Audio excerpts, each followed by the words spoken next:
Let's get into some of the impressive and standout performances from this Tour de France.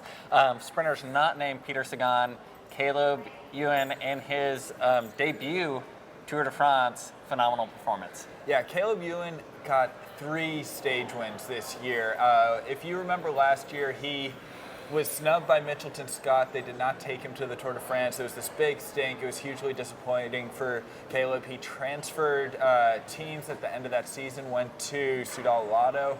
And while he had a bit of a slow start to the year, he has come through in such a big way for his new team come Grand Tour season. He won 2 stages at the Giro d'Italia and just proved that he is the quickest man of them all at the Tour de France this year. He did an amazing job at the Tour all the way through to the Champs-Élysées where he won the Sprinters Classic.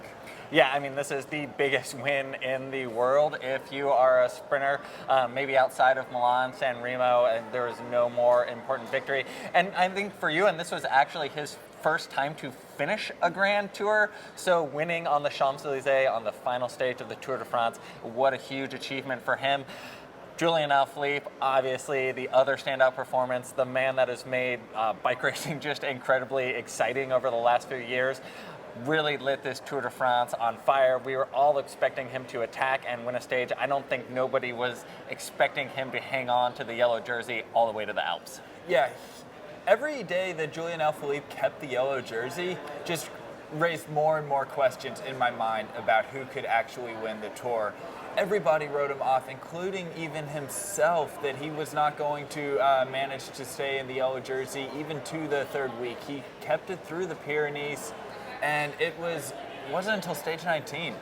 Incredible ride by Julian Alaphilippe. I do have a bit of a hot take regarding this, though. I really do not want to see Alaphilippe have this be a turning point in his career where he starts to target Grand Tours, because what he's doing right now is just so good.